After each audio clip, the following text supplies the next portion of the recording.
Welcome to the Stephanie Humphrey channel, the Stephanie Humphrey channel, the Stephanie Humphrey channel, the Stephanie Humphrey channel, the Stephanie Humphrey channel. Go grab your Bible and your pen. Welcome to the Stephanie. Get your journal so we can go in. I got all my stations going tonight. Get your journal so we can go in and hear what the Lord has to say, so we can be on our way and do what the Lord has said. And then the sip and say with Stephanie, get your drink so we can see what's happening. Stephanie shares what's on her heart and mind, news of the day, the happenings of the time. The Stephanie Humphrey channel, the Stephanie Humphrey channel, the Stephanie Humphrey channel, the Stephanie Humphrey channel. Y'all, that was just me tested. If I could remember my song that introduces my channel when people log on. Look, I have not sang that song since I recorded it for my channel introduction, and I was just testing, like, do I really remember the words to the song that I wrote to put on my channel? So that's all I was doing. How y'all doing? How are you all doing this evening? Look, let me start this thing again. Welcome to Sip and Say with Stephanie. Welcome to Sip and Say with Stephanie.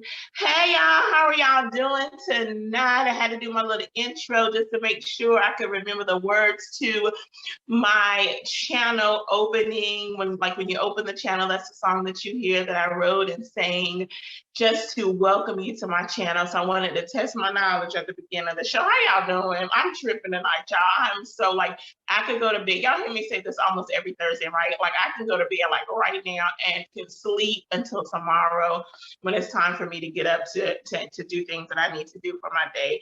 But I feel good, y'all. I really do feel good. How are y'all feeling? How are you feeling mentally? How are you feeling spiritually? How are you feeling emotionally? How are you doing otherwise? Like, how are you all feeling? I feel pretty good tonight. I had a conversation with a family member a couple of hours ago, which gave me pause. So, sometimes I think we use, like we have conversations with family and friends and people, and sometimes what we say can be used against us. And I felt like that's what happened in this conversation, and I didn't address it, but it bothered me. It really bothered me, and so I don't know if it's like a pattern with this person, and I don't know when or if I will address it, but it gets on my nerves. I'm just saying how I feel it. It gets on my nerves, and so I probably need to address it with a person. But you know how sometimes you can address something with a person that you love, a family member, a friend, and it's just like the crickets chirping. They act like they don't know what you're talking about. And I feel like that is going to be the response of this loved one. And it's just like, it's kind of how I feel about it. So y'all pray my strength in the Lord. I do need to address it. Y'all pray for me so God can give me wisdom and give me strategy and give me humility, so that I can talk to this person. Cause like, I'm like, oh. So yeah, so that's how I'm feeling about that. Otherwise, I feel pretty good. Again, I can definitely go to bed like right now. I got so much to do after I get off Sip and Stay with Stephanie. It's not even funny, but I'm gonna, have this show, try to be as brief and detailed as I can so that I can get off, have some dinner, and do the other things that I need to do before I can get in the bed. Y'all pray my strength in the Lord, okay?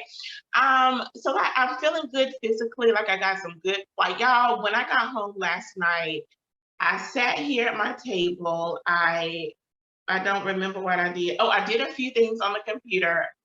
I don't remember everything that I did, but I did a few things on the computer, and I felt sleep just drop. I feel like sleep just dropped on me from nowhere.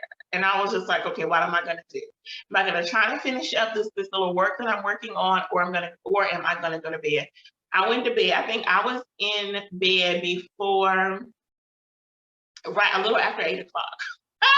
And I slept till it was time to get up this morning. Like I got up, periodically throughout the night, just got up, got a sip of water, did what I needed to do. And then I went back to bed. Like I literally slept. Like I didn't, like I got up for my normal getting up, bathroom break, come get a sip of water, go back to bed. But I slept till this morning and it felt like it was some good sleep, y'all. Ooh, it felt so good. So I know I was talking to another family member how our body sometimes tells us that we need to sleep, that we need to rest. So when that sleep dropped on me last night, I just surrendered, took my hind parts to the bed, and it was some good sleep. Oh gosh, it was some really good sleep. So I'm thankful for that. I had a busy day today. Like on my job, I have one job to do, but I have other parts that are separate from the job that I've been hired to do, with other things that I have taken on for the support of the department that I'm working in. And so I was getting pulled a little bit today. And so I think I'm just tired from that, tired from getting my own work done, but doing the other parts that I've taken on, which I love. Like the parts that I've taken on, I absolutely love, but it involves, people coming to me asking questions, getting guidance and different things like that.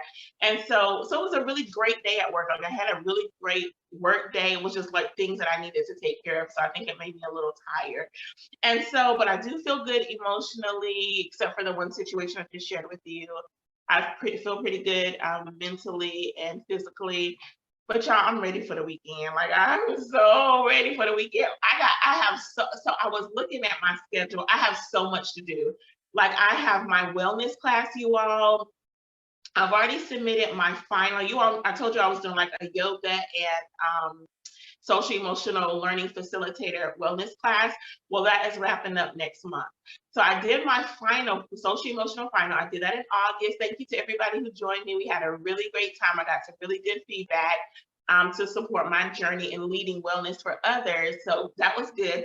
So my final for the yoga portion is coming up next month. And our graduation is also happening next month. I think I'm going to graduate. I feel pretty confident that I'll graduate. And then I can move forward to get my certification as a licensed yoga instructor. And I'm really excited about that. And so we're actually team teaching. So I'm working with 2 other individuals, and all 3 of us will be teaching, and then we'll be graded by we're teaching in front of our peers and other community leaders. And they'll grade us. Like there's a rubric that they'll use to evaluate us. So they'll evaluate us, and then we'll have like one-on-one sessions to talk about what we did well, what we might could do better, and things like that. And so I'm so excited that that's coming to an end. But even as the classes are coming to an end, it's a new beginning for me. And so I celebrate myself even before the graduation. I just decree and declare that I'm going to pass the class. And then graduation is next month in October. I'm going to be inviting my family and friends to join me for the graduation. And so I'm so excited. So that I'm working on that, but working on perfecting my part to make sure that I'm following the guidelines that I've been given, but also to help make my team look good. Like we're working together to make each other look good, as well as making sure that we are showcasing what we have learned from this class. So that'll be happening. We're actually going to meet on Sunday to do that. And so that'll be happening. So I'm working on that. The Pocketbook Exchange Fellowship is coming up in October, so I'm working on that. My book release is coming. I'll show you all that in a minute. That's happening in October. So I feel like I have a lot of different things happening in my life. And you all, I'm going to tell y'all this week, mentally, like I think it was like Tuesday. It was either, I think it was, when was it? Maybe Monday or Tuesday. I like woke up in the middle of the night and I was boo-hooing. Like I was like, God, I don't know how I'm gonna do this. I don't know if I'm gonna make it. I just don't know. Like I was boo-hooing. Like I wasn't having a crisis, but I had a major meltdown. I had a major meltdown. I think it was like I said Tuesday morning. If I'm not mistaken, it was Tuesday. Sometime one day this week. It wasn't yesterday. One day this week I had a meltdown. Like I was crying. Like, God, how am I going to get all of this done? And how am I going to be successful in getting it done? Like, I know the Lord is my strength. I know all the scripture to support me, but mentally I was feeling it. And so I had my meltdown. I was praying, and God gave me, God comforted me. He held me in his arms. He comforted me, and I was okay. But y'all, just full transparency, I melted. Like, I have not had a meltdown in I'm not gonna say years. I don't know when the last time I had a meltdown. Like it was probably pre-pandemic, maybe some years ago. I don't know, but I had a major one this week, and I feel good about it. I feel great about it. I'm okay. I was able to release in my cry and in my prayer to the Lord, and I really do feel stronger about it. But it's still on my mind that I have to get these things done. And so, what I promised myself I was gonna do is on this weekend, the Lord blessed me to live to see it, right? This week, I'm going to put a schedule together for myself for the next 4 weeks to make sure that I'm giving enough time to each part of my life so that I can be successful in moving forward and perfecting my yoga poses for my wellness class, making sure that I'm ready to bring the word for the pocketbook exchange, and then making sure that my book is good and can be released on time, October 10th. And just like my regular stuff I do, like taking care of the house, washing clothes, dishes, whatever, else I need to do. And so I'm feeling more confident about it now. I feel more prepared for what I have to do. I feel mentally stronger, emotionally stronger, and I'm ready. Like I'm so ready to make this plan and get ready for everything that I have to do within the next 4 weeks. So y'all continue to pray my strength in the Lord. God is with me. I have no doubt God is with me.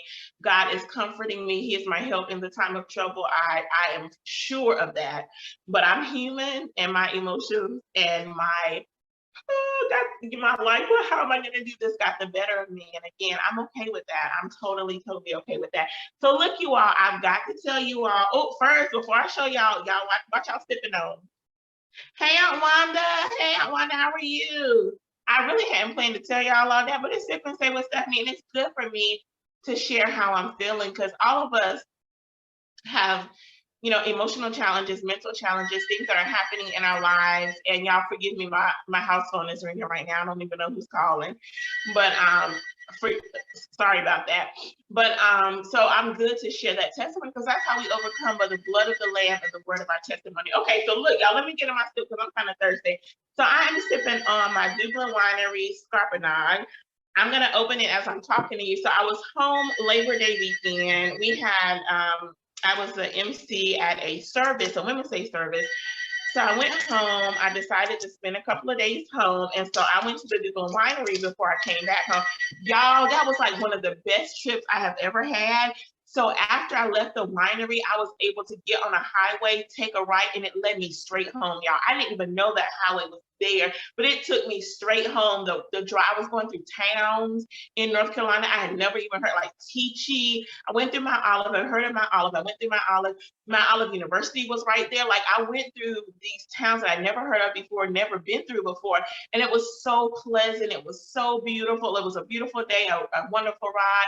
I was praying, talking to the Lord, just listening to my music, hollering and singing and everything. So I had a really good drive from the winery to my house, straight shot. Like I couldn't believe it was a straight shot.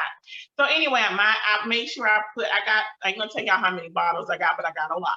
And so I put a couple of bottles in the refrigerator, so it's condensing right now. So I'm gonna get my Dublin Winery. This is my Scarpinade. This is the one that tastes like, I don't know why I pour things over my computer because I'm so clumsy. And so I'm gonna back away so that I won't damage my computer because I need it. I need it for my life. Praise the Lord. So the Scarpinade is alcohol-free Scarpinade. I always get the alcohol-free from the Dublin Winery. And this is the one that tastes just like white grape. So I'm gonna take me a sip.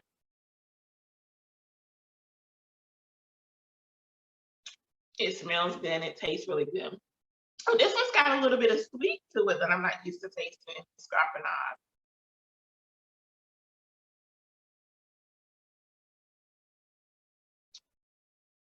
Somebody got a little happy with some sugar or something in that one, but it's all good.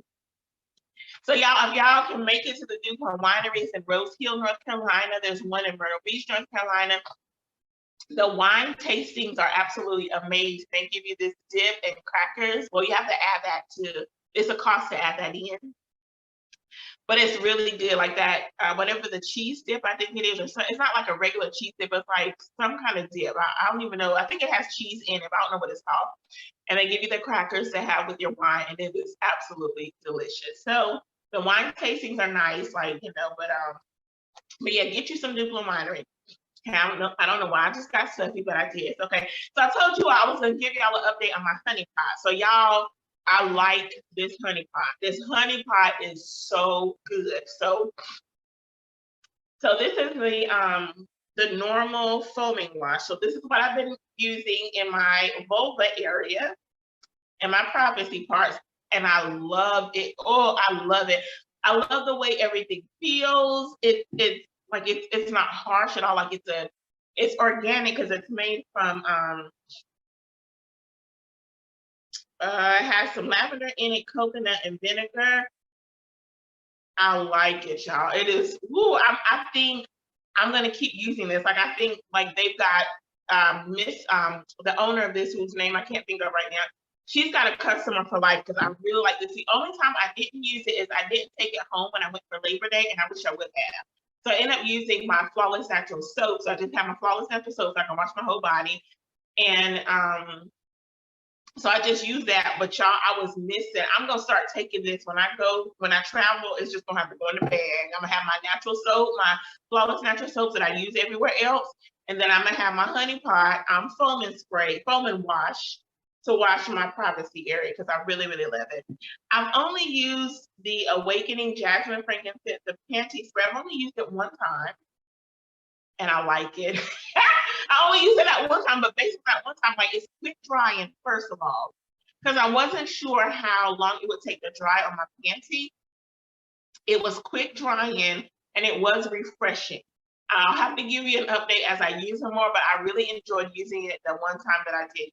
And I don't use it all the time because I've been using my honey pot, my organic cotton cover everyday liners. I've been using these. I like these. These have like such a cooling, refreshing feel to them.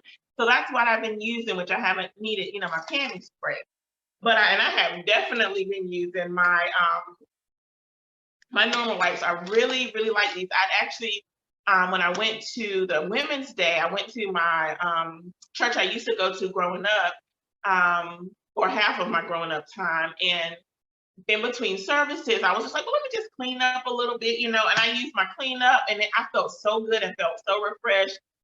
Man, I like this honey pot. So I am enjoying using my honey pot product so far. This is a normal ritual that I purchased. I haven't tried a sensitive ritual, but I'm sure I'm gonna love it just the same. I'm gonna finish using my normal, and then when I start using my sensitive, I'll probably put in another order because I do not want to run out on the honey pot because I love it just that much. I do not want to run out. So if y'all, if you're able to go to the honeypot.co, I'll put it in the chat, and y'all, I really, really like it. So yeah, so get you some honey pot, because I really think that you will enjoy it. Even if you just get one thing or two, one thing to try, or get two things to try. You don't have to get a whole ritual, of course, because you know your money better than I do. But I think that you would really like the products. So I'm going to put the link in the chat so that you can have easy access and hopefully patronize the owner, whose name I'm going to try to look up her name really quickly. And you can also go to the website because there is great information. There are doctors that help the owner. I think her name is Ray. Let me look and see. That help her put these products together. And so her name is, hold on just a second. Ooh, it looks like they have a new product. Okay. Looks like they have a new product, y'all. So I'm not gonna tell you what it is, because that's not what I didn't come to talk fully about the honey pot tonight. Her name is B. I'm sorry, Miss B. I called you Ray. I knew it was 3 letters. I apologize. So Miss B Dixon, she is the CEO and co-founder of the Honey Pot. So patronize her and check out the website for some information to help us take care of our bodies, and in particular, our vulva and vagina area. Okay, awesome. All right, so that's my honey pot update. So let's get right into some news. I don't have a lot of news to share with you. Well, I kind of do, kind of don't, but I'm going to share with you what I have. Before I do, y'all, I have some updates, right? So my aunt says she's drinking on some water. Okay, awesome. That's what I need to be drinking on. I did have a sip before I sat down and drink my Scarpinade. But look, y'all, I got my cousin Adriana Peterson. I purchased her book. So y'all know I have the digital copy. And as soon as she put the print copy in online. I went ahead and purchased it too. So this is the printed copy, A Day at the Playground by Adriana Peterson. And I'm gonna just show you, I'm just gonna show you one page because y'all need to get it for yourself. So this is like one of the pages in her book. The children are at the playground, and it says, "This is so much fun. It's your turn, Tiara."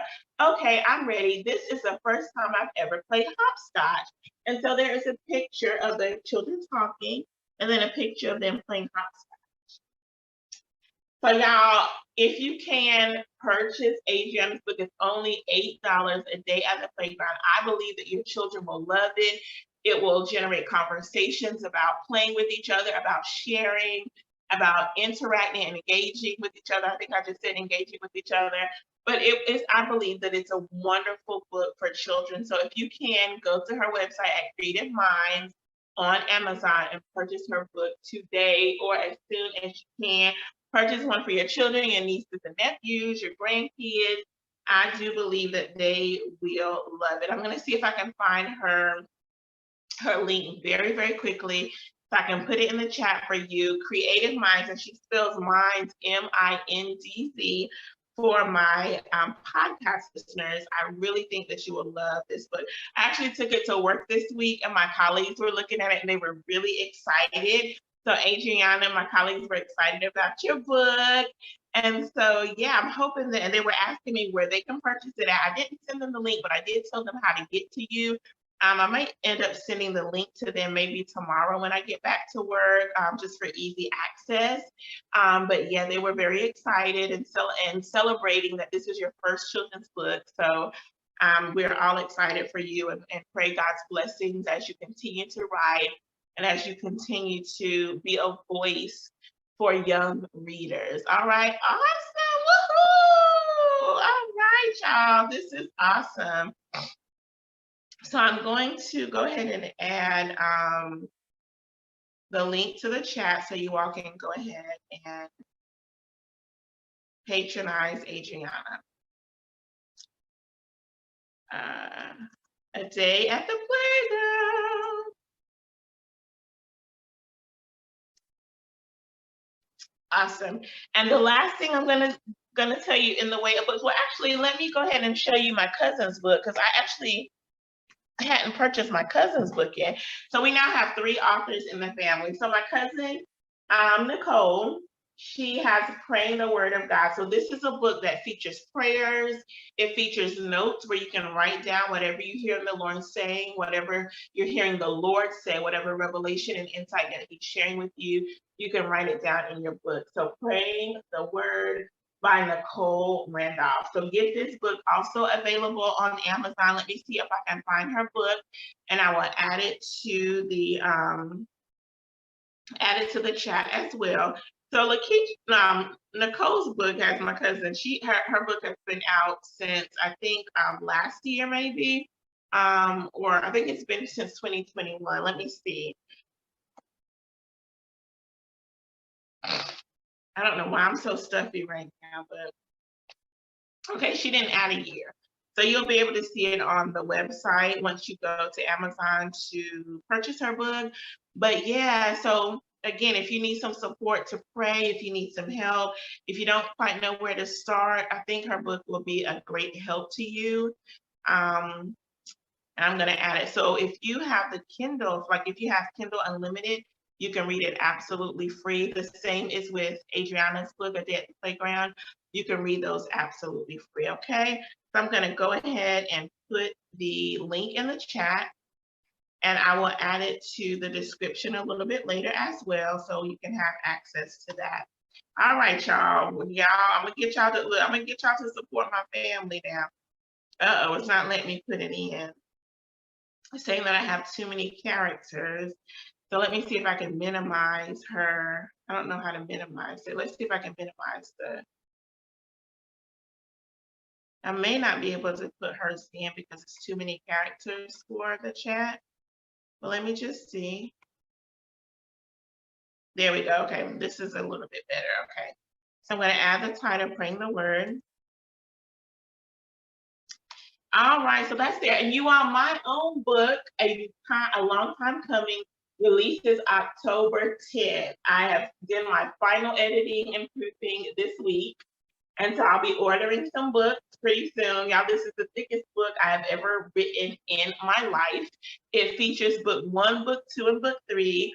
Book 1 is the journey, book 1 is a journey of life. Book 2, a journey of love. And book 3, a journey home. I had to change that because I did it wrong on the back of one of my editing and proofing copies. So it actually features 3 books in one. It takes you on the journey of Veronica Bailey. She's just graduated from early college, so she has her high school diploma and her associate's degree. It takes you through her journey of her mom. I laugh because her mom books a vacation for her as her graduation present. But unbeknownst to Veronica, her mom's name is Victoria. So unbeknownst to Veronica, her mom, Victoria, has 2 surprises waiting for her at this resort. It's a love resort. And you all, I'm not even going to tell you, you can actually read the first 5 chapters absolutely free. It lets you know the first surprise. I don't think we get into the second surprise, but the first surprise will probably blow your mind. And I'm so curious to know what parents think about this surprise that her mom gives her. And I'm wondering, parents, is this something that you would do for your kids? Like, would you set something up like this for your children? I'm so curious to know. So look, y'all, I'm gonna go ahead and I don't even know, y'all, I have such a vivid imagination. I don't even know how I came up with the concept. But you know, but anyway, I came up with it. I think it works for the book. I'm so curious to know what you all think about it. So I'm gonna put the preview, the link for the preview in my in in the live chat. I want you all to read it, or you can just wait and get the book and you can read it. It actually is introduced in the second chapter of the book.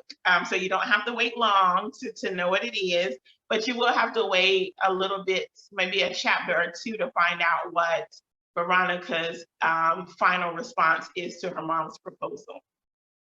I know that was a lot, but I wanted to I wanted to get it out for you. But yeah, so yeah, y'all, it's a time. It's a time. But it's a really good book, and it takes you through Veronica's life and her family and friends that help support her on her journey. It takes you through her first relationship and then some things that happened there. And then it kind of takes you on until adulthood, where she is introduced to even more people in her life that help support her. And then it takes you to a place in her life where she couldn't even imagine these things happening to her. So it's a really good book of love. It's a good book of loss.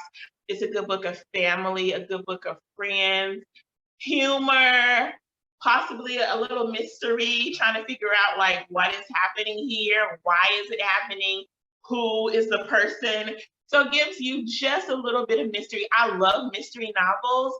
I want to write a mystery novel, but I don't know quite how to do it yet. So I don't know if I'll ever release a mystery novel or not. I can't say, but it gives you just a little hint of mystery.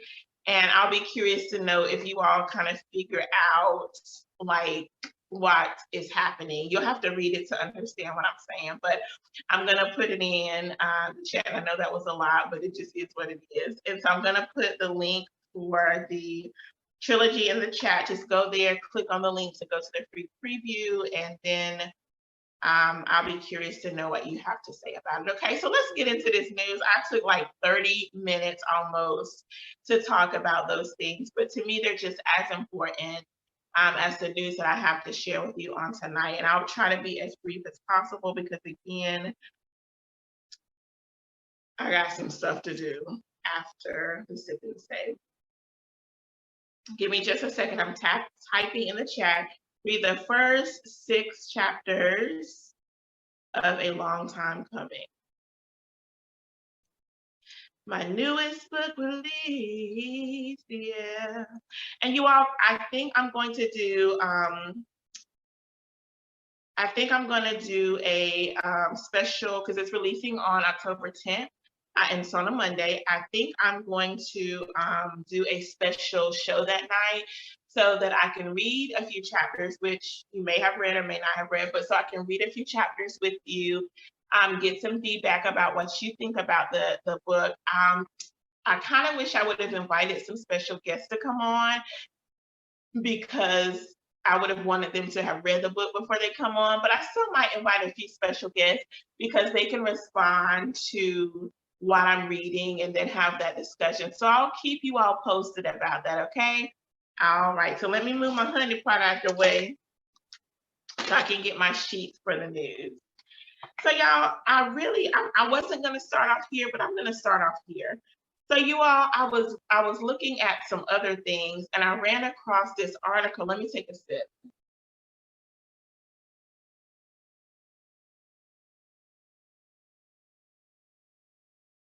More like a goat, but it's okay. I ran across this article of a young 15-year-old. I actually typed this one on the computer, so let me open it up. But it's a young lady who was repeatedly raped in Iowa, and her name is Pieper Lewis. She was 15 at the time that these rapes were happening to her, and they were allegedly committed by a man named, where's his name?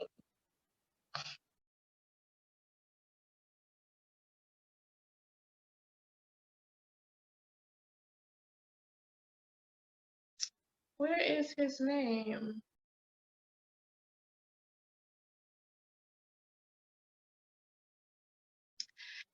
I was just looking at his name because I wanted, oh, there it is. I didn't go far down. I didn't go down far enough.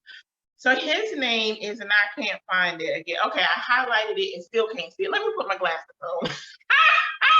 Let me put my glasses on. Let me have to see what's going on. Highlighted the man name and still couldn't see it. Praise. Y'all pray for my eyes. Y'all pray for me here. So Pieper Lewis was allegedly repeatedly raped by a gentleman named Zachary Brooks.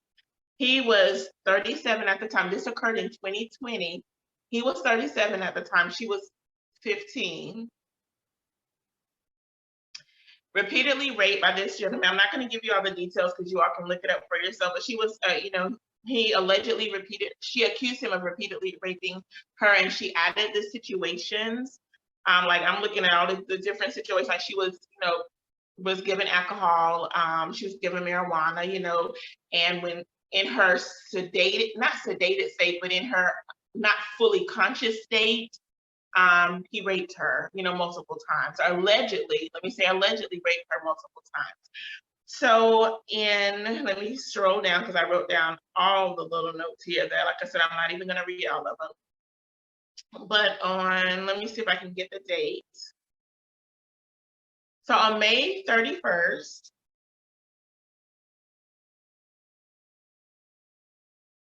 she was forced to drink, this is her by her own confession, she was forced to drink vodka shots and fell asleep. She wrote in her, this is what she wrote in her plea agreement, because she did get charged.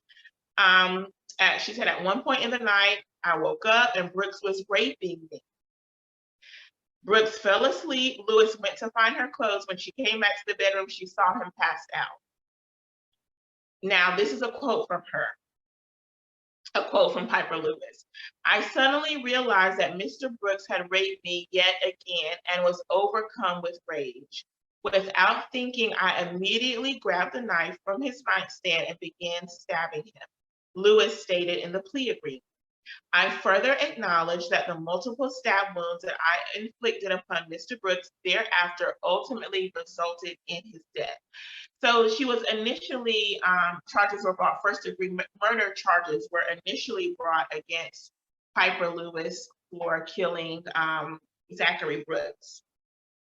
But the judge, the Polk County, this happened in Ohio, the Polk County District Judge, David Porter,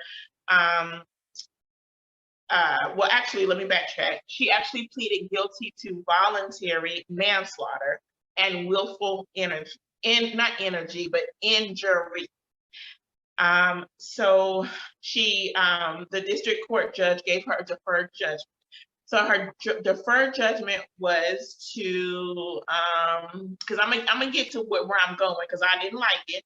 So Judge Porter ruled that Lewis would receive 5 years of probation, serve 200 hours of community service, and she would have to pay his family $150,000 in restitution. I'm glad that she got a deferred sentence because she was 15. He's 37. So I'm glad. I know killing a person is never okay. I understand that. I get it. Thou shalt not kill. I get it. But when a person, in this case, a young teenager, is repeatedly abused and traumatized, he didn't deserve to die. But man, my heart, when I was reading this article, I just was like, my heart went out to this young lady. I know this happened a couple of years back, but and I don't know if she served all of her, community service hours or not, but she's still on probation, and so my heart just kind of went out to her. But anyway, she has to pay this $150,000. So this is an Iowa law that says, let me pull it up. I don't think I kept it up. Let me see if I kept it up. Okay, so I didn't keep it up. So anyway, it's an Iowa law. I think I wrote it down. Let me find my note. Yeah, it's an Iowa law. So under 910.3b, restitution for death of victim, the least amount that is required to be paid is $150,000. And there are some other guidelines for this restitution amount to be increased. So she's ordered to pay the minimum, $150,000, to the family of the man who raped her.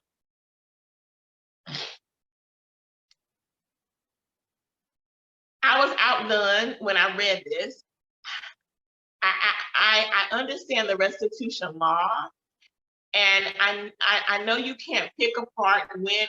I don't know if it can be. Let me say it like this: I don't know if you can pick apart the crime that the restitution has to be paid for. I don't know if that. And when I was reading, it was just a small paragraph. I didn't read it fully to see if there are exceptions. I didn't see any exceptions, but there possibly could be that I missed. So I didn't read any exceptions to this law, but that is the restitution law.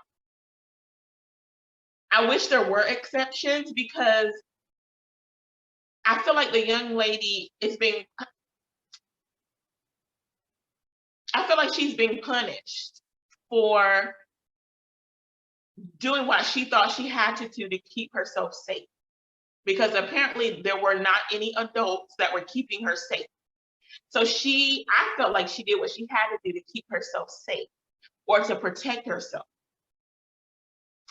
So I feel bad that she has to pay this restitution. I do. My heart was breaking when I was reading this. She's 15, y'all, a teenager. I mean, and if you read the article, she was being forced by another man to go with Brooks to perform like sexual acts with him.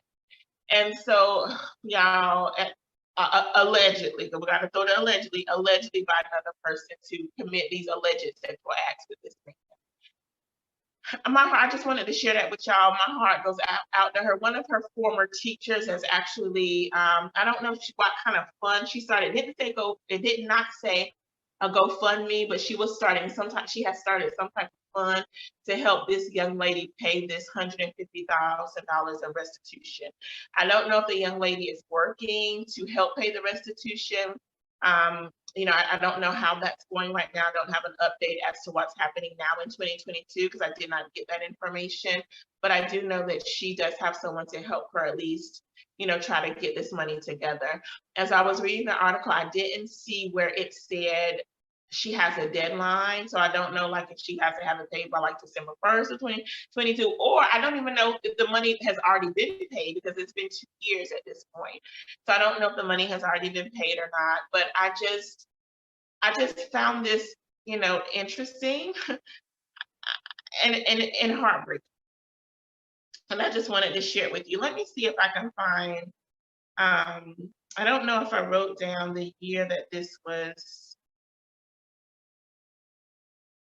the year that this happened. Let me see if I can find it very quickly. Because y'all know how sometimes, even though the Constitution says we have a right to a speedy trial, we understand that that does not always happen. It just doesn't always happen. And so,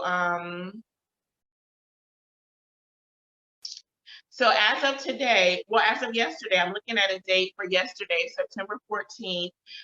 She did have it was a GoFundMe fundraiser, and she's 17 now, and it did raise more than $250,000. So she does have enough money to pay the restitution and hopefully to help her get back on her feet. I can't say if this was a result of sex slave trafficking, because she was forced, as you read as I was reading the article, the man that she was living with cut her neck, like didn't, like, you know, I don't know how deep the cut was, but kind of cut her neck to force her to go to this man Brooks' house to perform these sexual, you know, alleged sexual acts. And so I didn't read what her backstory was. Let me see if I did write it in, because I don't know how she, you know, what happened that she was vulnerable to being with this man that forced her to be with this other man. I'm not quite sure. It doesn't say. Okay, so she ran away from home. It says that she ran away from home several times. Is included in the plea deal, or the plea agreement is part of that plea agreement. Not part of it, but when she was talking about the plea agreement, she did share that she ran away from home several times, and this is, you know, how she got involved with this one man that kind of forced her into sexual acts, you know, with the other man. And y'all, let's just pray for her, you know, and let's just pray for her. I just felt bad, you know. She actually pleaded guilty in June 2021, and then the sentence, I don't know if the sentence was recently handed down or not. I was looking to see exactly. I'm sorry, y'all, I didn't have that in already, but I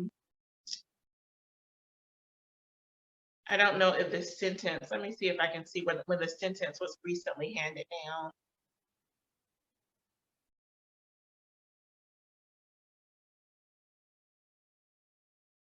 Give me just a second while I'm looking this up. Yep, she was sentenced on Tuesday. So she was just sentenced this week. So let's just pray for her and pray for her continued healing and restoration. Yeah, let's just pray for her and her continued healing and restoration. So her name is Pieper Lewis, so pray her strength. And we can also pray for the victim's family. You know, everybody needs prayer.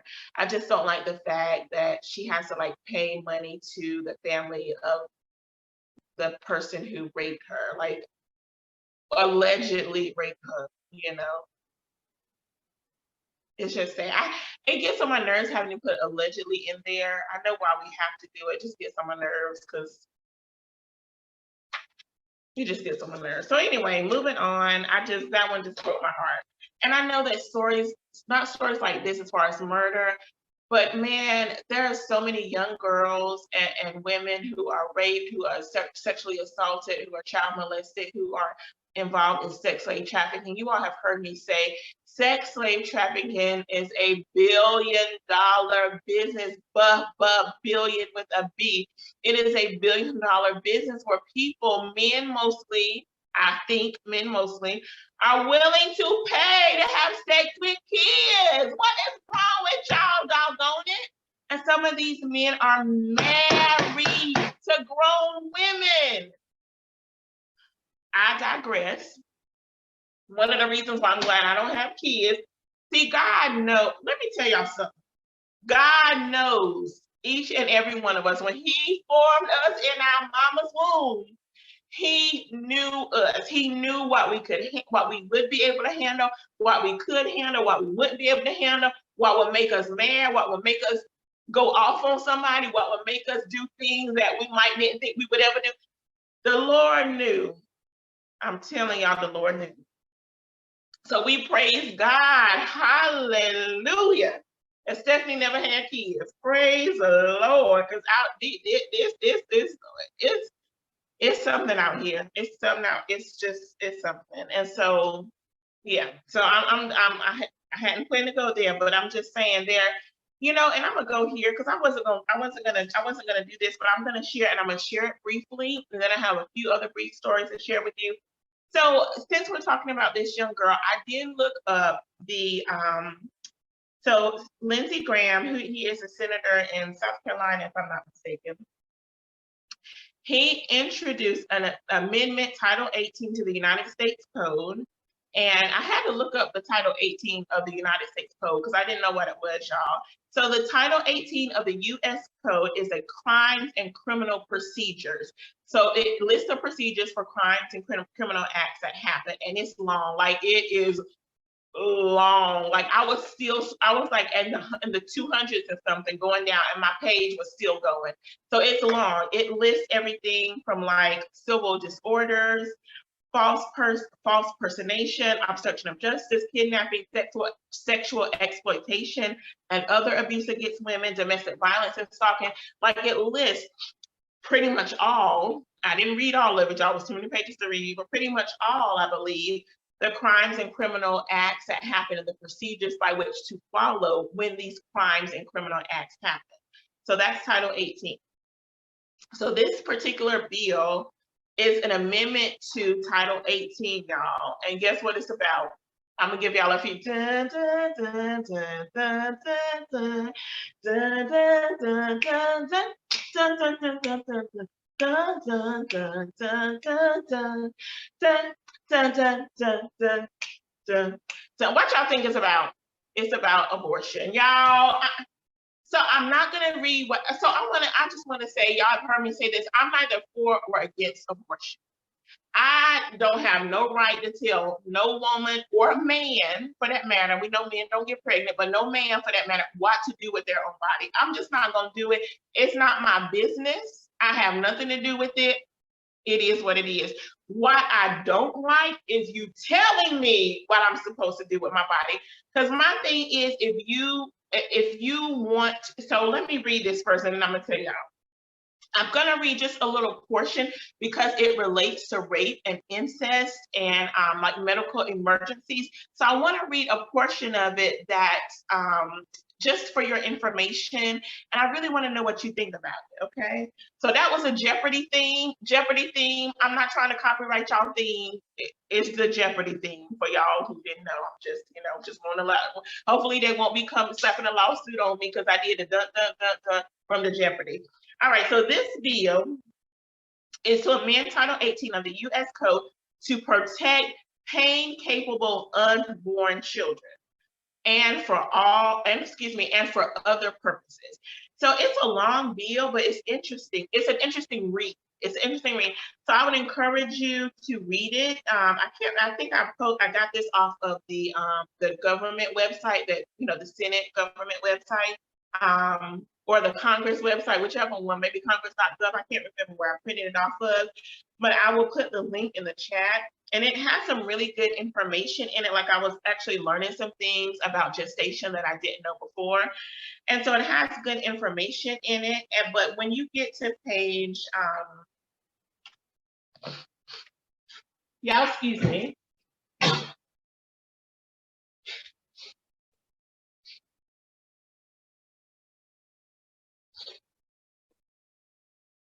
Sorry about that, y'all. I don't know why I'm so stuffy tonight, but for some reason I'm stuffy and I'm a little clogged in my nose. I hope I'm not trying to come down with anything, but I pray my healing in Jesus' name. So y'all, I just want to read this little bit because it's so many pages, because I wanted y'all just to know what y'all thought about it. So under this section, it talks about abortion. But it gives provisions for abortion. So in this particular subparagraph A, okay, so this is the B, but this is subparagraph A. So let me read a little bit. Let me read a little bit up so you can get the full understanding. So number 2, if this is under 1532 federal minimum protections for pain-capable unborn children, talks about unlawful conduct, and then it goes down to minimum requirements for abortion. And it also talks about the assessment of the age of the unborn child. So if you go down a little bit further, it says generally for unborn children 15 weeks or older, except as provided in subparagraph B, which you got to look up to see that one, the abortion shall not be performed or attempted if the probable gestational age as determined under paragraph 1 of the unborn child is 15 weeks or greater. But there are, but let me just read it so you can understand. So these are the exceptions. So the subparagraph A does not apply if, in reasonable medical judgment, the abortion is necessary to save the life of a pregnant woman whose life is endangered by a physical disorder, physical illness, or physical injury, including life-endangering physical condition caused by or arising from the pregnancy itself, but not including psychological or emotional condition. So if it's psychological or emotional, that is not included in this exception. Okay, but in the 2I, it says the pregnancy is a result of rape against an adult woman excuse me, let me read that again. The pregnancy is a result of rape against an adult woman and at least 48 hours prior to the abortion. So a woman got to wait 48 hours to get the medical exception. But get this, y'all. And this is an adult woman, and this bill, in this particular part of the bill, it does not define an adult woman. So I'm gonna, y'all, we know what the age of adult, but I'm just saying it doesn't lay it out right here, like it lays out some other things within this bill. But listen to this, y'all. She has obtained, so this exception can happen if the pregnancy is a result of rape against an adult woman and at least 48 hours prior to the abortion, she has obtained counseling for the rape. Okay, I'm sorry. I read that totally wrong. So forget what I said about the 48 hours, because 48 hours goes with this part. The pregnancy, I'm gonna read it for the third time. The pregnancy is a result of rape against an adult woman, and at least 48 hours prior to the abortion, she has obtained counseling for the rape, or she has obtained medical treatment for the rape or an injury related to the rape, or the pregnancy is a result of rape against a minor or incest against a minor, and the rape or incest has been reported at any time prior to the abortion to either a government agency legally authorized to act on reports of child abuse, or, and I'm gonna just stop right there. Oh, sorry, yeah, let me read this, or a law enforcement agency, and I'm gonna, this part ends right here. So if a woman is raped,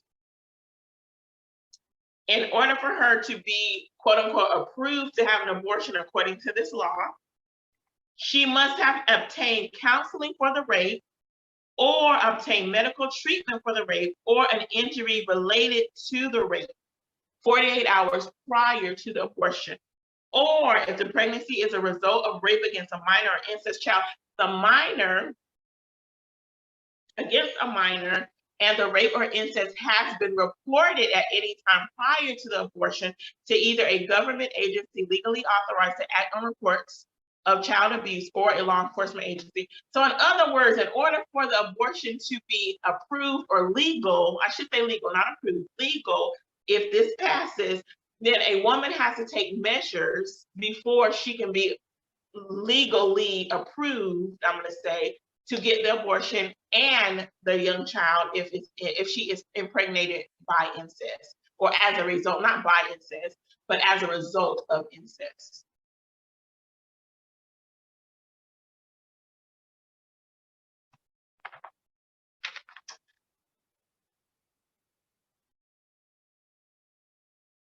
Got some more for you. There are documentation requirements. I'm gonna have to my wall. There are documentation requirements that are attached to this bill. Y'all, I'm neither for or against abortion. I'm gonna say it again, but y'all, just don't tell me what to do with my own body. That's all I'm saying. So there are documentation requirements for the abortion to be legal. And these documentation requirements, I don't think I'm going to read all of them because it's quite a bit, but it's actually pertaining to the physician and what the physician must document prior to performing the abortion. I'm not going to read all of it because it's a lot. And so let me see if I can read one of them. So for example, this is under F, under the same heading that I just shared with you. A physician who performs or attempts to perform an abortion under an exception that I just read to you, provided by subparagraph BII, shall prior to the abortion place in the patient medical file documentation from a hospital licensed by the state or operated under authority of a federal agency, a medical clinic licensed by the state or operated under authority of the federal agency, from a personal physician licensed by the state, a counselor licensed by the state, or a victim's rights advocate provided by a law enforcement agency, that the adult woman seeking the abortion obtain medical treatment or counseling for the rape or an injury related to the rape. In other words, documentation must be placed in this woman's file prior to her getting the abortion. My thing is, who's checking? Who's checking the records? Because now you're getting into some privacy laws. You're getting into FERPA. You're getting into some what's the other one?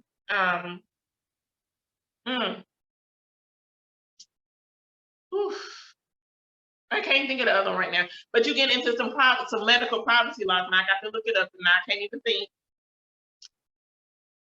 Hold on.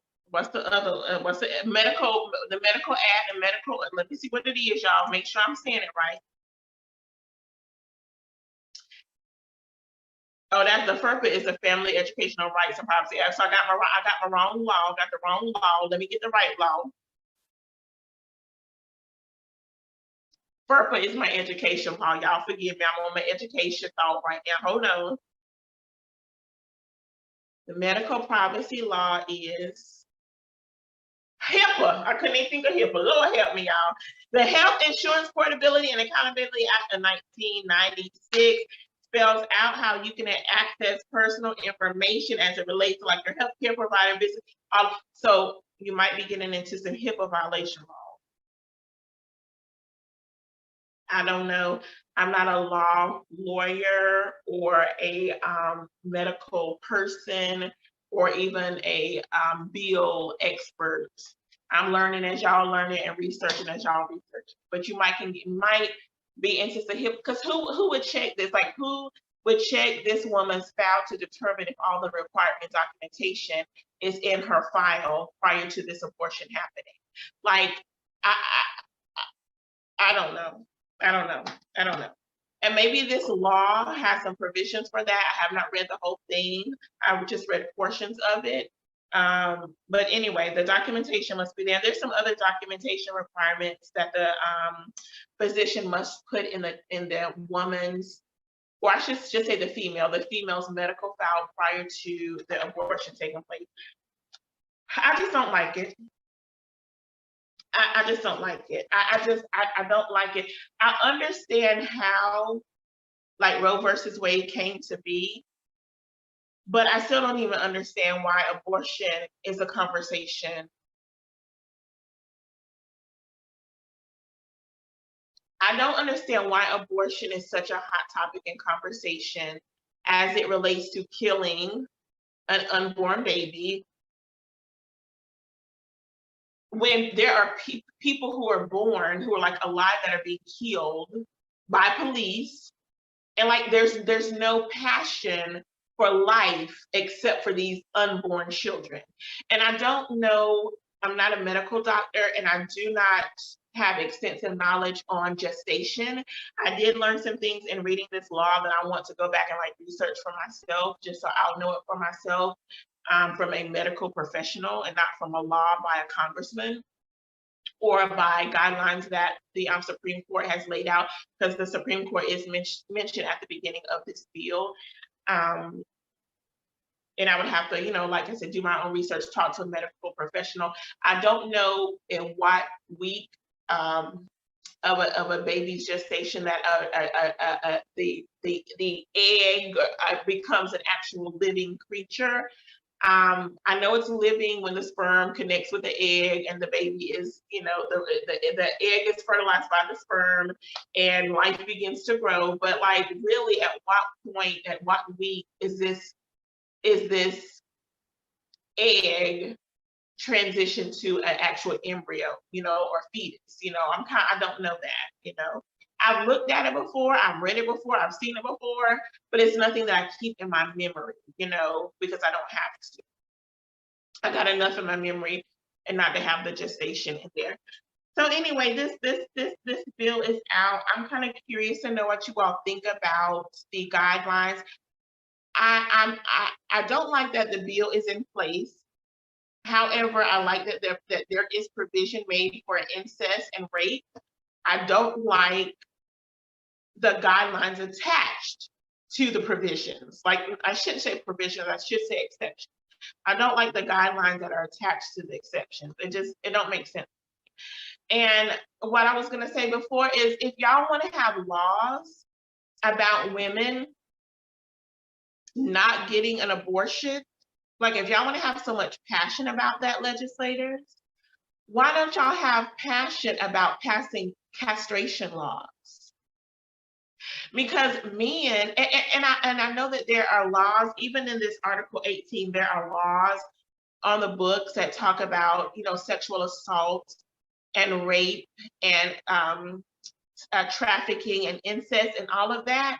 But a lot of times, victims don't want to come forward because they do not want to relive that horrific experience in court, in front of the jury, in front of the judge, in front of the person that victimized them, in front of whoever else is invited in. Like, who wants to relive that? And then having to relive it multiple times, depending on how long that case is. And then there are some cases where it's his word against her word. And oftentimes there is not justice for rape victims, from victims of sex slave trafficking, for victims of incest, for victims of sexual assault. A lot of times there is no justice there.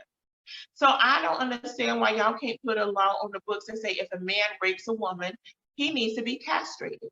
If a man sexually molests a child, castrate his tail. If he is participating in sex slave trafficking, which is a result of like underage, females there, cut his penis, Lorena Bobbitt him, sliced him off. I promise you, if there are some laws on the books, some castration laws, that men would start raping women at the high rate that they do. I'm just saying. You got these exceptions in this bill for rape and incest. Have some hard laws as it relates to the men who are doing these acts. Like, I don't know, because I know every state has their own set of laws for pretty much everything, for a lot of things. And so I don't know what laws are in place in my state in particular about punishment for rape victims or victims of sexual assault, victims of incest, victims of sex slave trafficking. I don't know what the laws are. I don't know how harsh they are. Like, if, I'll have to do some research, but I promise you, if you take any law pertaining to sexual assault, rape, sex slave trafficking, and incest, if you eliminate all those laws and just put a law in place that the man will be castrated, I bet that'll solve some of these problems. This sexual assault, this rape. I bet that will solve. I'm just saying. I bet it will solve. Let that be his punishment. You will no longer be able to stick your penis in nobody else's vagina to harm them. I promise you, it will eliminate. It will have these men thinking twice about sexual assault, because we coming after you. And let a woman be the one to castrate. Y'all pray for me here, but I'm serious. Like I'm gonna move on. I'm going, and I want to be respectful, because there are young boys who are molested. There are young boys who are raped. So I want to be respectful of them as well. It's not just women. It's not just young girls who endure these horrific crimes. There are some young boys and men who are raped and sexually assaulted. If they are raped or sexually assaulted, go in, because oftentimes it's by men. Cut them, snip them up, snip them down. Let you know, it will eliminate. I'm gonna move on. I'm gonna move on to the next news story. I only have just a few more things to share with y'all, but I just thought the bill that was introduced is if you can find it, y'all read it. It is again, it's the amendment title to amend Title 18 in the U.S. Code. If you can find it, read it. It's a bill to protect pain-capable unborn children and for other purposes. It does, like I said, it has some good information in it, but I don't agree. I just don't agree with some of the things that are in here. I really don't know why old white men are hell-bent on protecting, or not protecting, but hell-bent on enacting laws to prevent abortion. I don't know what their interest is in it. I don't know what stake they have in it. I don't know what benefit it is for them to pass these laws to tell a woman what to do with her body. I don't know what is in it for them. Like, I have no idea. I don't know why they are hell bent on putting all of these laws in place. These I'm old white men. If you're an old white man, hit me up in the comment section, hit me up in the live chat, and let me know why is old white men wanting to police a woman's body. I'm just, let me know, because I don't understand the mind of a man, and I don't understand, I sure enough don't understand the mind of a white man. So I just wanted to, I know the history behind it, what used to be. I'm just curious, like, why is this like, what is it? Like, what is it? Like, what is it? What do you think is going to happen if a woman has an abortion? I believe an abortion, you all have heard me say this before, it's a spiritual decision. It's a medical decision. It's a moral decision. It's between you and your medical professional and your God. I don't have nothing to do with it. I'm not for abortion. I'm not against abortion. That's between you and your God. I don't have anything to do with it. Just like any other decision that you make in your life, it has nothing to do with me. You should be able to make the decisions in your life that you feel are best for you. If that's having an abortion, if that's what's best for you, if you and your medical team have talked about it, and that's a decision you make, that's a decision you make. If you decide not to have an abortion, that's a decision you make. But it should be a personal decision, a private decision, as happened in Roe versus Wade. It is a private decision. I'm not in y'all house, and I don't want y'all in my house either. So I don't know what it is, y'all. And it's not just old white men. I say old white men because most Republicans are old white men. We know that there are women Republicans. We know that there are Black women Republicans, white women Republicans, Black women Republicans, Black men Republicans, Asians, Native Americans, Latino. We know that there are all cultures and races represented in each political party. But most of the Republicans is old white men. And I don't know. I don't understand it. I don't get it. But I'm not going to say that, and I'm going to let that go. Moving right along. Let me see if I got any comments. Hello.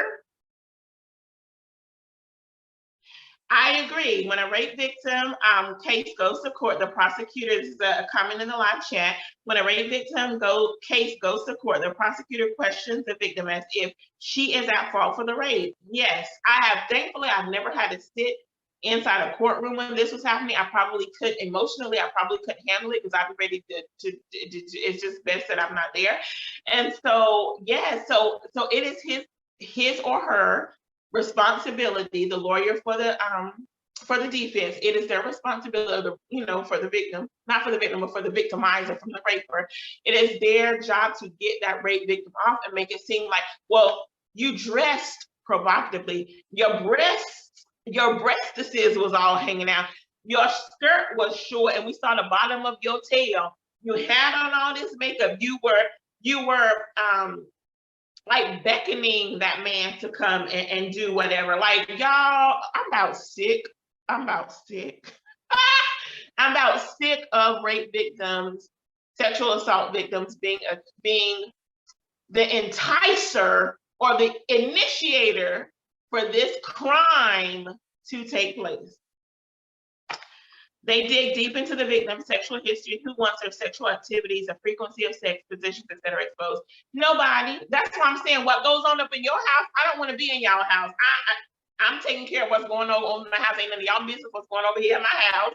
That's Privacy Act, Constitution. Come on, somebody. And I sure enough don't want to know what's going on over up in your house. It ain't none of my business. Ain't got nothing to do with it.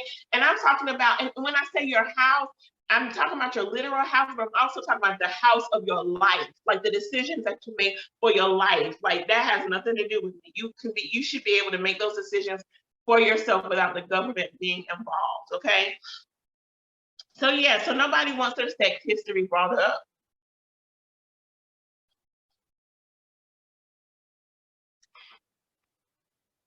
I'm moving along.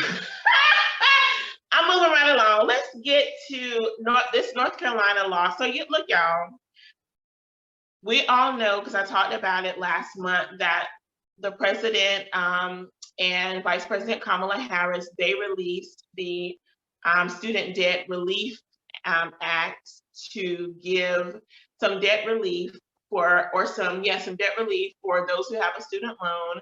If you make under $125,000, you get up to $10,000 of your student debt forgiven. And then if you had the Pell Grant, you get up to $20,000 of your debt forgiven. Y'all, in North Carolina,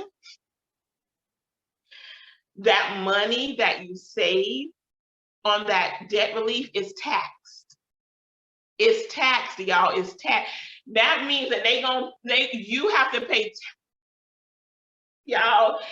This North Carolina, y'all, you are going to have to pay taxes on that money that you are saving from that debt relief. So our Governor Roy Cooper, yesterday, he did call on our Republican legislators. We have a Republican-led legislator here in North Carolina. Y'all pray for us here. Pray for us here. So he asked them to waive the state income tax on the student loans that are going to be forgiven, okay? Or that have been forgiven or that are going to be forgiven. They have not, he just asked them to do this yesterday. I didn't get the date of the next time that they will be in assembly to have this discussion, but I hope and pray that they will waive the state income tax for these student loans. And so what happened was, let me get my other sheet here. So what happened is, when the White House, which act was it? When that White House put in the American Rescue Plan, part of the American Rescue Plan enacted Section 108 F5 of the IRS code to expand the types of student loan forgiveness that would not be treated as taxable income for the purpose of federal income tax. And so IRC, Internal Revenue Code 108 F5, prevents the student loan forgiveness to be taxed. So you will not receive federal taxes on it. But in my state, you will be taxed with state tax if our legislators don't change it. Currently, we are one of 13 states that taxes money that is saved from debt forgiveness. And it's not just student loan debt, it's other type of debt forgiveness. I didn't write it all down. I was reading through it today, but I didn't write it all down, so I'm not even gonna start naming it. But it's not just student loan debt forgiveness, it's other debt forgiveness, and it's all taxed. And so our governor again called on our legislators to pass the the 108F5 so that when North Carolinians start receiving this debt forgiveness, they won't owe any state taxes on it. We'll see what happens, y'all. We'll see what happens. And it's interesting that of the 50 states, only 13 of them have this law that says the taxes can be taken up, state taxes can be taken up. And let me share this with you. So 2 states of the 13 have made adjustments to their state laws. New York and Hawaii have already made changes to their laws to exempt debt forgiveness from state taxes. So now we're down to 11.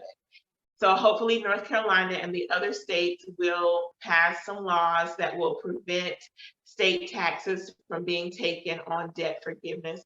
Like why do y'all need state taxes on debt forgiveness? Y'all taxing us for everything else. You tax us for our paychecks, you tax us for having a car. Who taxes somebody for owning a doggone car? Like, are you serious right now? Property taxes. You pay your property taxes on your house. Like y'all tax us for every doggone thing, and then we get some money from debt relief, and that's tax too. I didn't know this, y'all, but that's on the books in North Carolina. Hopefully our state legislators in North Carolina will be willing to make an amendment to this law. We shall see. Y'all pray for us in North Carolina here. Pray. Pray. Y'all ain't praying hard enough. Y'all ain't praying for us. Y'all pray for us. All right, y'all. So I got some good news now. We're gonna go all into good news. Or at least I think it's good news. You may not think it is, but I think this is good news. And then I'm gonna end this broadcast so I can have me some dinner and do what I gotta do. So you all know Sherri. I don't know why my nose is so stuffy tonight, y'all. I'm so sorry. Let me take a sip.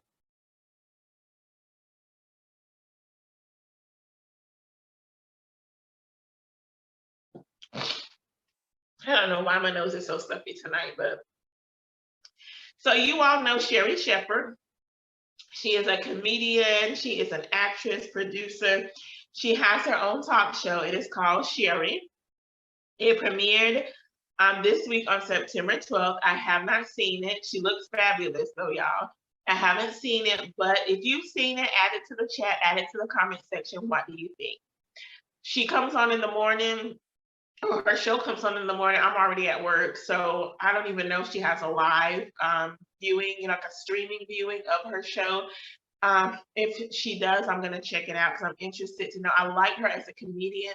When I used to listen to Tom Joyner in the morning before he retired, I would listen to the Tom Joyner morning show, and Sherri Shepherd and Kim Whitley had a comedy sketch that they would do, and it was hilarious. But I can't. It has something to do with moms, but I can't think of the name of it. And then they went on to do their podcast, which I think is still happening. Which I really don't know if it's still happening now or not, because the ladies might be so busy they can't do it. But she is hilarious, and I've seen her like on different shows and movies that I've watched, and I really enjoyed her comedy and her presence. So I was really excited to know that she has her own show. So you all let me know what you think after you watch it, and we can talk about it. Jennifer Hudson also has a show that premiered on the 12th as well. Her show comes on at a time that I'm at work as well. So I have not seen her full show, but I have seen clips of her show, and I have enjoyed the clips that I've seen so far. So it's a Jennifer Hudson show, and I was very excited for her to get this show. I love Jennifer Hudson singing. Like, I love to hear her sing. She is has such a powerful voice, and is a powerful presence.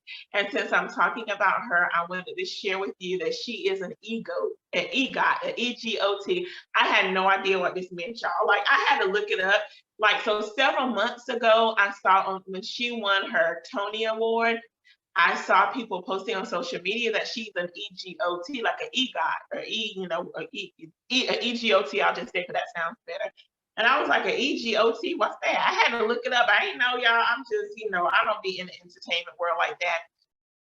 But what it means is she is one of 13 people in the world, in the entertainment business, that has earned an Emmy, Grammy, Oscar and a Tony, one of 13 of all the people that are in the entertainment industry. And she is one of 5 Black people that have won this EGOT honor: Emmy, Grammy, Oscar, and Tony. And that was it's a big honor. From what I understand, it's a huge honor. So I wanted to share that with you. So Jennifer Hudson won a Daytime Emmy for Baba Yaga, an animated short that she co-produced.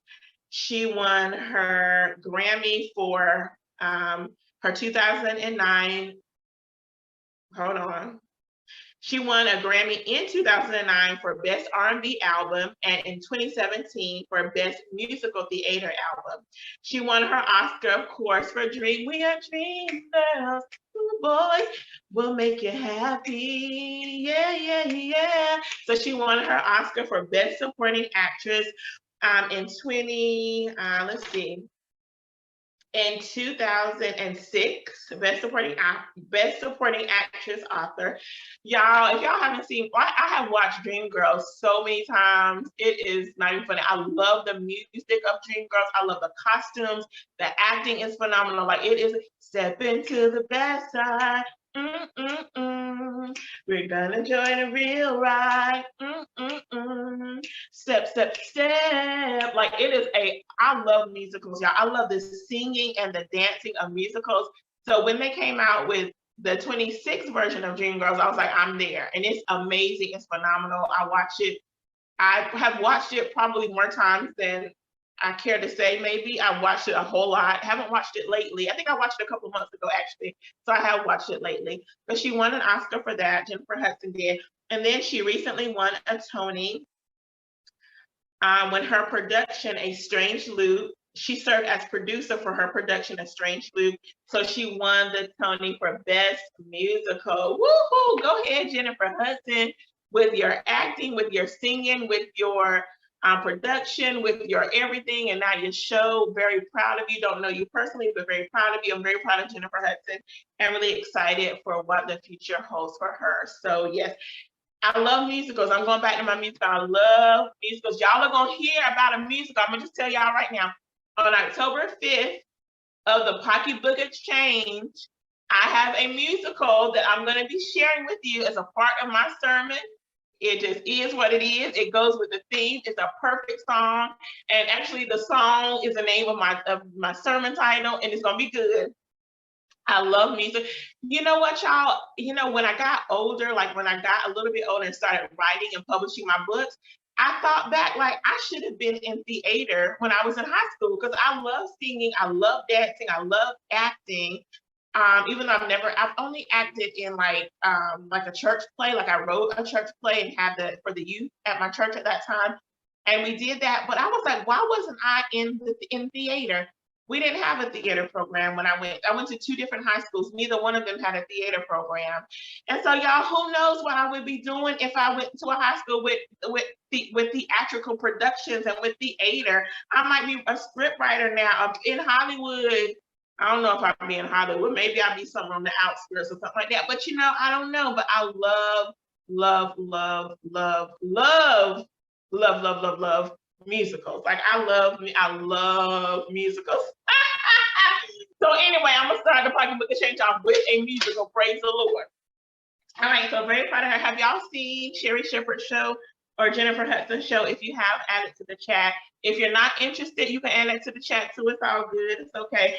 So look, y'all, I'm wrapping this up. It's gonna be the last thing I'm gonna talk about. Abbott Elementary. I don't watch award shows like the Emmys, Grammys, Oscars. I don't watch them. It's just nothing that I'm interested in. I think when I was a little bit younger, I was interested and watched some of the shows. I don't know if I've ever watched a full award.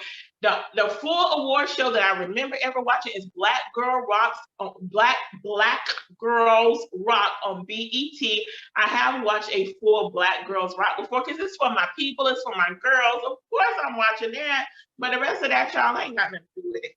So anyway, I did not watch the Emmys, but on Tuesday morning, I heard about the Emmys when Sheryl Lee Ralph accepted her award for, I'm gonna look because I want to make sure it's right, for Outstanding Supporting Actress in a Comedy Series she won an Emmy. When she went up to get her Emmy, she started singing, let me make sure I got the name of the song right. Endangered Species. I know that's how the song started, but I wanted to make sure I had the song right. She started singing Endangered Species, which was written by Jean Pisano and Miss Reeves. What's Miss Reeves? Dianne Reeves. They co-wrote Endangered Species. If you haven't heard it, YouTube it and listen to it. So she sang the opening of Endangered Species, and she took us to church on that song. It was beautiful. It was phenomenal. And now that I'm talking about Sheryl Lee Ralph, let me say this. I have not seen the original Dreamgirls. Like, I don't know how to act. Like, I don't know where to find it. Like, I have looked for it. I thought I could find it at the library, but I have not been able to find the original Dreamgirls where Sheryl Lee Ralph was in it. Loretta Devine was in it. And I can't remember who the other actresses and actors were, but I have not seen it yet. But if y'all know where I can get it, purchase it, look at it, let me know, drop it in the chat, add it to the comment section. I'm gonna have to do some more research to see if I can find it, because I really want to see the original Dreamgirls. So anyway, Sheryl Lee Ralph she's the original Dreamgirl, so she sang this song, she accepted her Emmy, and so I heard about that from Tuesday up until today. I was listening to her speech and her acceptance. Man, it was amazing. If you haven't listen to it, go back and listen to it on YouTube or your, streaming channel, whatever. It's her acceptance is amazing, and the standing ovation she received, it was so beautiful, and she looked gorgeous. I don't know how old Sheryl Lee Ralph is, but she is gorgeous, and so she won this Outstanding Supporting Actress for Abbott Elementary. Y'all remember me talking about Abbott Elementary? It's about a high school, an underprivileged high school in Chicago. It was created by Quinton Brunson, who is a young Black woman, young African-American woman, young Black woman. She executive produces this comedy series, and she is one of the writers on the comedy series. And she actually won an Emmy for, make sure I say it right. Hold on, let me make sure, because she got nominated for 3, and I want to make sure I tell you which one she actually won for. She won for outstanding, yes, for outstanding writing of a comedy series. She won for outstanding writing for a comedy series. Y'all, the Abbott Elementary, even if you're not an educator, I think you would find Abbott Elementary funny. Like, it is funny. It is real life for educators or for anybody in the educational field.